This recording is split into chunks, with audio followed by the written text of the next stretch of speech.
Alors, ces formules Sinopip, Cosadjip et Tanopage, vous les connaissez déjà. Mais si vous ouvrez votre brochure de trigonométrie à la page 7, au chapitre 2 sur le triangle rectangle, on essaye de vous expliquer d'où elles viennent, ces formules. Ce pas des formules qui ont été inventées comme ça, qui tombent du ciel, c'est des formules qui viennent de quelque part. Et pour vous les expliquer, on utilise un autre théorème que vous avez vu aussi en 11e année, qui est le théorème de Thalès. Alors, l'idée, c'est la suivante. On commence avec un angle alpha, et puis on trace deux demi-droites qui ont entre elles un angle alpha. Donc on part de ça, c'est le début.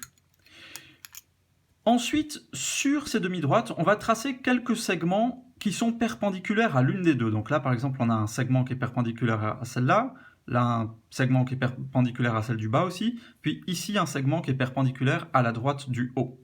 Donc c'est important qu'il soit perpendiculaire parce que comme ça forme des triangles rectangles. Et puis justement, on forme comme ça plusieurs triangles. Ici, il y en a trois. Le premier qu'on va appeler le triangle 1, qui va de A à B1 à C1, puis qui revient à A. Le deuxième de A, B2, C2. Et puis le troisième A, B3, C3. Et puis ce qu'on peut dire, c'est que ces trois triangles, ils sont tous semblables. Comment on sait qu'ils sont semblables? Eh bien parce qu'ils ont tous deux angles isométriques. Un angle, c'est évidemment l'angle alpha, qui appartient aux trois triangles, et l'autre angle, c'est l'angle droit, qu'on retrouve dans chacun des triangles, on a fait exprès. Donc comme tous ces triangles sont semblables, alors on peut appliquer le théorème de Thalès. Et le théorème de Thalès, il nous dit quoi? Il nous dit que si dans le triangle numéro 1, je divise cette longueur-là par celle-là, ou plutôt le contraire, je vais diviser la longueur verte par la jaune, eh ben, j'obtiens le même résultat que si dans le triangle numéro 2, je divise cette longueur-là par celle-ci. C'est une question de proportionnalité. Donc, on retrouve ça ici. Alors, AC1, c'est ça, AC2, c'est ça, et puis B1C1, c'est ça, et puis B2C2, c'est ça. Et puis on peut faire encore la même chose avec le triangle 3, mais comme le triangle 3 il est dans l'autre sens, il faut faire attention. Donc je divise cette longueur-là, B3C3, par l'hypoténuse. Et l'hypoténuse dans le triangle droit, elle est en bas, parce qu'on l'a dessinée dans l'autre sens. D'accord? Et donc ça c'est AC3, et ça c'est B3C3. Et puis dans tous ces triangles, à chaque fois que je fais cette division-là, eh ben, j'obtiens le même résultat. On peut poursuivre toujours avec le théorème de Thalès, puis essayer avec d'autres côtés. Imaginons cette fois que je m'intéresse au côté AB1. Alors dans le triangle numéro 1, je vais prendre ce côté-là, et ça c'est le côté AB1, et je le divise par le côté vert, toujours.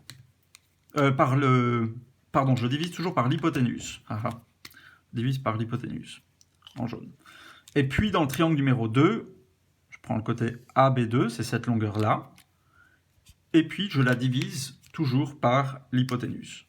Et puis d'après le théorème de Thalès, toujours, tout ça, ça me donne le même résultat. Et puis je peux étendre ça encore au triangle numéro 3, et puis diviser ça par l'hypoténuse du triangle numéro 3, et ça me donne de nouveau le même résultat. Et puis on peut faire comme pareil pour le côté opposé adjacent, etc. Et donc finalement, ce qu'on remarque, c'est que ces rapports-là, ces fractions-là, qui donnent toujours le même nombre quand on fait la division, finalement, elles dépendent de quoi? Elles dépendent d'une seule chose, elles dépendent de l'angle alpha. C'est-à-dire que si je change l'angle alpha, tous ces nombres vont changer, mais par contre, entre les trois triangles, ils vont toujours rester égaux. D'accord? Et comme ça dépend toujours de l'angle alpha, on va dire c'est une fonction qui dépend de alpha. Donc on appelle ça une fonction de alpha. Et cette fonction, au lieu de l'appeler f, on lui donne un nom, on l'appelle sinus. Donc hop, on l'appelle pas f, on l'appelle sinus de alpha. Voilà, donc le sinus, c'est une fonction qui dépend de alpha et qui est définie par ces divisions-là. Et puis la deuxième, on l'appelle cosinus de alpha. La troisième, on l'appelle tangente de alpha. La quatrième, vous l'avez peut-être pas déjà vue, on l'utilise un petit peu moins souvent, ça s'appelle la cotangente, ça s'écrit comme ça, cote de alpha. Si vous regardez, vous voyez que c'est exactement l'inverse de la tangente. Ici, on avait B1C1 sur AB1, là on a le contraire, on a AB1 sur B1C1. Puis toujours, les fractions sont inversées à chaque fois. Voilà, ça s'appelle la cotangente. Et puis, donc, ces formules-là, qu'est-ce qu'elles nous disent? Alors, si je regarde par exemple la première, elle nous dit que le sinus de alpha, ici, c'est égal à B1C1, donc ça c'est le côté opposé, divisé par l'hypoténuse, donc sinus égale opposé sur hypoténuse.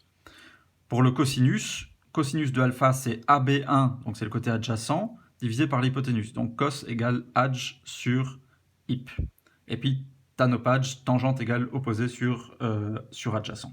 Et puis on retrouve ces formules qui sont rappelées ici en bas de la page, mais qu'on a déjà rappelées tout à l'heure, et donc que vous connaissez bien.